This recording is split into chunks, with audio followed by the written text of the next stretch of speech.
welcome to the Memory Lane 80s show on Spotlight TV. I'm Hayley Palmer and it is really good to have your company here with me on a Saturday night. Now, we have got a really exciting guest for you today. He was part of the world famous Stock, Aitken and Waterman. They achieved massive success and dominated the charts.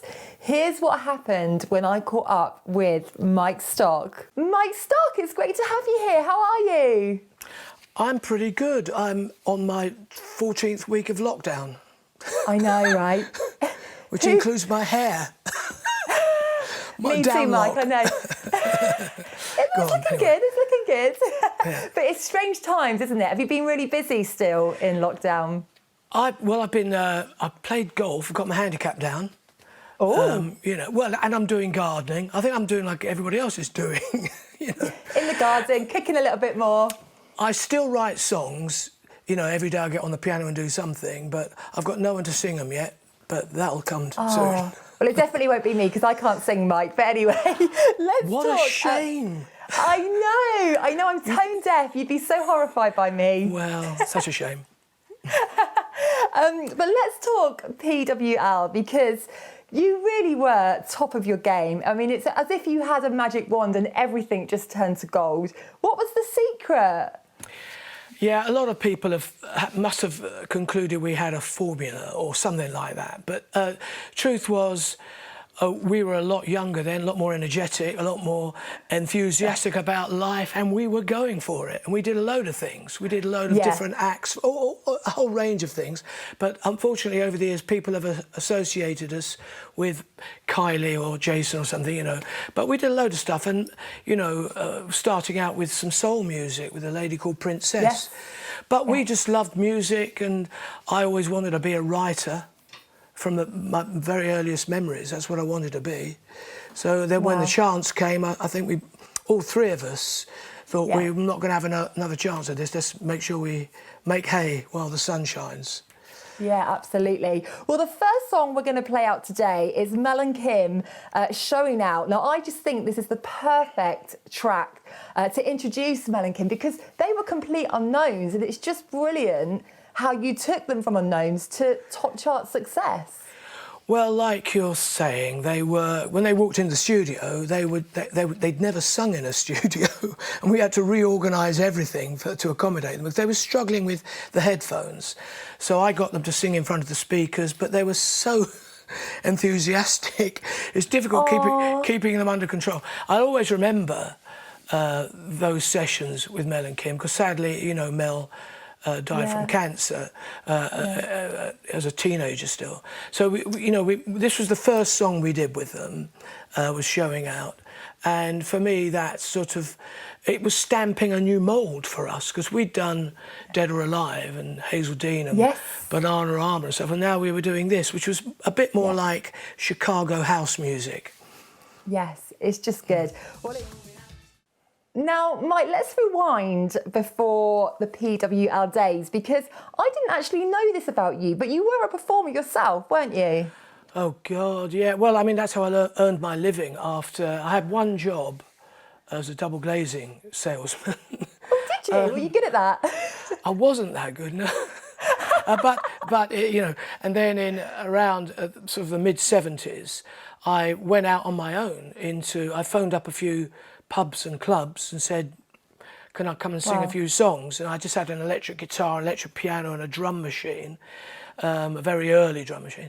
And I sung for my supper, and I ended up doing 7 nights and twice on Sundays, And then I increased to a band, and eventually we played the hotels, and we were doing quite well. And I suppose I thought I could carry on doing that for the rest of my life, but I decided to stop in 1983, New Year's Eve at the Royal Lancaster. I said to the band, "Oh yes, that's I know. it. That's it. I'm going off now. I'm going to go down in my studio. I built a studio under my house, and I'm going to go into record production." So that's how it began. Great. And let's talk a little bit about Rick Astley, because that's the next song we're going to play. Never Going to Give You Up. Is it right that Rick Astley was your T-boy? at the production company? Yeah, that wasn't all that unusual. We took young kids who wanted to be in the industry, you know, and very often you can't just go in and say, well, there's your song, there it is, now we're going to release you. You've got to kind of grow with them. So Rick came down, he got me my sandwich every lunchtime, he made us tea in the studio. Handy. And we got to know him, you know, and he got to know us. Yeah. And because he was only 19, he got used to this, all the situation there. And finally, it wasn't the first thing we did with him. We did Tamla Motown, Ain't Too Proud to Beg, because Pete heard his voice and thought he could come across that way, you know. And when I got him behind the mic to sing Ain't Too Proud to Beg, I said to Pete and Matt, this guy's better than this. We shouldn't be doing a cover. We should write something for him. He's got a brilliant voice. You wouldn't have known it to look at him. You looked at me. But it's a big, and a lot of people thought he might have been a black American singer, you know, a soul singer. But it turns out it's old little Rick from Warrington. And so I said to Pete, we better write something. And so that became Never Gonna Give You Up. Welcome back to the Memory Lane 80's show on Spotlight TV. I'm Hayley Palmer. Really good to have you here with me.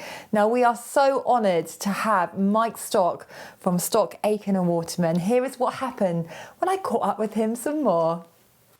Now, Mike, I want to talk to you about the charts today because it's just so different to how it is in the 80s. I mean, I'm really old school because I loved, for example, Top of the Pops, Thursday night. You knew what was number one. You know, 7:30 to 8 o'clock, brilliant. I had my Smash Hits magazine, I had my Jason Donovan poster on the wall. And it's all changed now. The digital world has really taken over, hasn't it? Well, I think we're missing something. You know, there's that phrase, chucking the baby out with the bathwater. Everybody, I understand we want digital speed and all of that, but you've thrown away a lot of good stuff. And knowing what was number one, everybody interested in tuning in for Top of the Pops or listening to the charts. These days, most people are not fully aware. And of course, when you were buying records, it was good old-fashioned cash over the counter. You know, you went into a shop. Yeah, I saved up my pennies. I did my the housework to get my money to go and buy Too Many Broken Hearts. Well, so now the charts are made up of a mixture of streams and whatever, and so you don't know which way is up. And I certainly don't know what's number one. I get the charts every week because they're sent to me, but I don't bother reading them. Lady Gaga. Oh, she's there, is she? Okay, fine. Fair enough. Brilliant. Well, let's talk about Kylie because she was just the perfect package. I mean, she looks good, she can sing, she can dance. Obviously, she was in Neighbours. She was just 19 years old, wasn't she? Yeah, she was very young, very young. And when she walked in the studio, I was not ready for her. In fact, really? Pete Waterman had forgotten to tell Matt and me that she was coming. And so Kylie. Well, no one knew her. You didn't know that, Her name was not known to us, and Neighbours wasn't as big as it became. Neighbours was only on at lunchtime, 1 o'clock, or just before the 1 o'clock news, on a Wednesday. So it hadn't moved to the tea time slot. So that's when we first knew of her. She walked into my studio, and our business manager said, Kylie's here. And I said, well, who's she? And then he said, well, she's been here all week waiting for your call to make a record. So Matt and me, we thought, God, what we're going to do? So I just said to David, our businessman, just sit her in the room next door with a cup of coffee and I'll get back to you. And we wrote I Should Be So Lucky. Yeah, we wrote that there and then for her. And is it true that you wrote the song in 20 minutes? Well, I mean, we wrote it, recorded it, got her vocals out of the way and got her out of the building to get back on the 4 o'clock flight to Melbourne. So she only arrived, so we did the whole process in three hours. She was arriving about 1 o'clock, as well as writing it. So the whole lot was done. You know, but once you're, like Matt and me, we were having hits. We were on the money. We were on the ball. We were everything was lined up. The studio, the staff, everyone was ready. Press the button and we run. So we were good at it then. We could do that. Great to have Mike Stock with us here today. Now, we've got a question from one of our viewers, Jane. She wants to know, is there a song that you wrote or produced that you think should have charted higher? Actually, there are several Oh. But there are quite a number that should have. But, you know, you're in a competitive industry and sometimes there was some skullduggery going on and your record stuck at number 2. But one song in particular, I think, and the life of this song goes on and on, which is Better the Devil You Know, the Kylie song. And that stalled at number 2, and I believe that really should have been number 1. Yes. Why wasn't it? Yeah, I know. We want to bring that up right now. Yeah. Now let's talk Jason Donovan. Obviously, she was Kylie's boyfriend, and he's just like a perfect addition to the Hit Factory, wasn't he?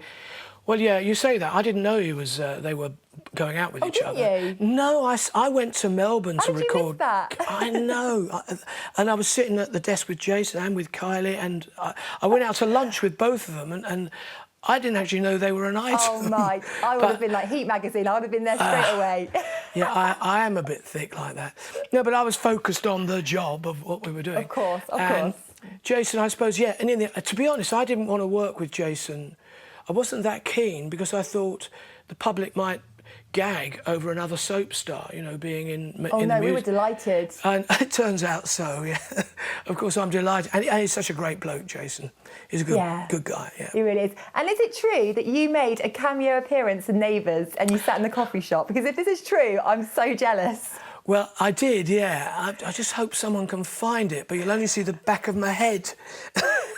It doesn't matter. You sat in the coffee shop. That's my goal in life, Mike. OK. Brilliant. We've got another question from one of our viewers, Matt. Thank you, Matt. He wants to know if you could choose a current artist, who is it you would like to produce? Good question. Well, but it's almost impossible to ask because most of the modern ones wouldn't want to work with me, so that throws out a load of the fame. Well, I don't know. The thing is, I'd love to work with somebody who wanted to do not just up-tempo, but uplifting pop, not too introverted, you know, just simple songs that you can dance and sing along to. And then not many of them about. If somebody knows one, that's the person I'd like to work with. Aha, you heard it here first. Now let's talk Donna Summer. This time, I know it's for real. We're going to play out that song in a moment. But for me, she was just a phenomenal talent, wasn't she? Yeah, I think without all due deference to everybody, she was a slightly older woman at the time, and so she had the experience behind the mic. And Cliff Richard and Paul McCartney were 3 that I worked with it was a thrill to do so, and they were just on the mic. Just all their years of experience came out. It was just wonderful to do it. Donna, though, was just I sang her my little tune, and she sang it back to me with so many brass knobs and bells on it. Wow. You know, that doesn't happen very often, so that was a big thrill. Hello and welcome back to the Memory Lane 80s show. I'm Hayley Palmer. Really great to have you here with me.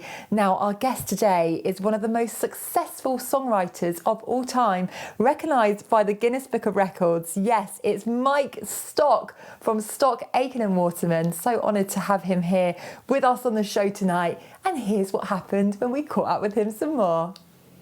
Now, Mike, I want to talk to you about the Fizz, formerly known as Bucks Fizz. I've had on the show Mike, Jay and Cheryl. I adore them. I've got a really special fondness for them. And I know that you have looked after them, haven't you? Which I think is just great, because I love their old stuff. And then when I started hearing their new stuff, the Fizz, I thought, oh, well, I actually like this. But it is just so catchy. Yeah, well, thank you. It's not easy either to take what are really a sort of a heritage band and sort of introduce them to either a new audience or to do something that the old audience will accept. So we were straddling 2 camps on the first album, but I think we've sort of re-established their little place, you know, their niche where and I love working, they are great. I loved them from the day one. And we almost, as Stock, Aitken and Waterman, worked with them back in 1985. We had a meeting. Oh, really? It never came off though. But so I just respect their pop credentials. They're iconic now. Oh, they really are. And you wrote the F to Z of pop. Is that right? That's right. Yeah, we did. Yes, just brilliant. My favourite track from that's "Dancing in the Rain." Thank you. Yeah, mine too. I think probably. Yes, brilliant. So Well, I shouldn't say a favourite because it's like you're saying one of your children's your favourite. You know. Yeah, we shouldn't say it. We shouldn't say it. It's all our favourites. Yeah. But let's talk about the Fizz. What song would you like to play out from theirs? Well, you know, I know that because we've had sort of 3 featured songs from the album. There's one song that I would like to play that we have a video for, but it's never been released. And we'd like to give you a sort of the video to put on for the first time. And that is The World We Left Behind. It's a particular favourite of mine because of what it talks about, because it talks about a time past and we've lost a lot of the good stuff. Maybe it was better back then, maybe it wasn't. What we talked about earlier in digital technology, you know. And this song says that. And we had shot a video pre-lockdown in November, but we'd never got round to releasing it. And I think now's a good time for you to have a look at it. Oh, Mike, we've now come to the end of the show. It's gone quick, hasn't it? It has, actually, yeah, very quick. Do you really mean that? I've enjoyed it, though. I love talking about myself. We know that now. But I want to come on to Especially For You, because that was my favourite song growing up. And I'd like to choose that song, if that's OK. That's fine. That's fine. Yeah? You're going to let me? Yeah. Yes, you can do that. Brilliant. And was it true that Woolworths had already planned for Kylie and Jason to have a single before you'd even wrote it? Yeah, that was the most pressure I'd ever felt. I mean, the truth is, everyone was expecting a duet. After Too Many Broken Hearts had hit #1 and Kylie was doing so well, everyone thought, well, obviously the next thing is that. I thought, oh, no, please don't ask us to do that. And the guy came into the studio and he said to me, well, you do realise Woolworths have started selling it, pre-selling it, and they've got, from the retailers, 400,000 orders. It's not even existing yet, this song. So we thought, well, we better write it then.